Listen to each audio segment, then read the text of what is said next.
Question দিছে n minus 23 equal to 35, ঠিক আছে? এখানে n টা আমার কি হোল নাম্বার, n টা আমার কি হোল নাম্বার। এবার n এর ভ্যালু বার করতে দিছে। আচ্ছা, n equal to রে ওই সাইডে যে আছে ইকুয়াল টু রাইট হ্যান্ড সাইডে যে নাম্বারটা আছে প্রথম আমরা ওই নাম্বারটাই লিখব। এবার 23 টা ওই সাইডে যদি নিয়ে যাই 23 এর সামনে কি আছে মাইনাস, ওই সাইডে চলে গেলে কি হবে সার, ওই সাইডে চলে গেলে সাইড চেঞ্জ হলে কি হবে মাইনাসে কি হয়ে যাবে প্লাস, প্লাস 23 প্লাস করলে কত হয় 5 প্লাস 3 8, 3 প্লাস 2 5, এর ভ্যালু কত 58, ঠিক আছে? বাকি সবগুলো সেম, ঠিক আছে? বাকি সবগুলো কি হবে সেম হবে।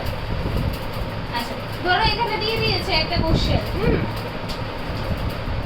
রিপ্লেস স্টার, ঠিক আছে? রিপ্লেস দ্য স্টার, যেমন 8 2 6, এখানে স্টার আর এখানে স্টার, এখানে 7 মাইনাস 3 স্টার, ঠিক আছে 8, ঠিক আছে?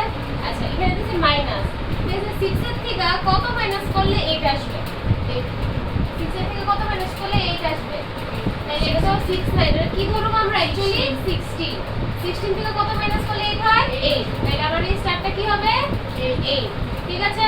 ক্যারি 1 আছে, হ্যাঁ ক্যারি 1 টা আমরা কার সাথে প্লাস করি নিচেরটার সাথে প্লাস করি, হয়ে যায় কত 8, 12 থেকে 8 চলে গেলে কত, এটা তো 12 2 না, এটা 12 থেকে 8 চলে গেল 4, তাহলে এটা হচ্ছে আমার 4। আবার ক্যারি 1 আছে, এখানে ক্যারি 1 বসবে, মানে যে ভ্যালুটা বসবে এটার সাথে ক্যারি 1, তাইলে এটার থেকে কত মাইনাস করলে 3 আসে, এটার থেকে কত মাইনাস করলে 3 আসবে 4 5 না, কিন্তু বসানো কত 4, ক্যারিটা ওইখানে ক্যারি, তাহলে 12 এর যে 1 টা আছে ক্যারিটা তো ভুলবো, ক্যারি তো আমরা লিখতাম না, এখানে ডিজিটটা কি হইব 4, এখানে ডিজিটটা কি হইব 4, বুঝা গেছে না ইন্দ্রজিৎ? হ্যাঁ বুঝছো নি, বুঝা গেছে শিওর?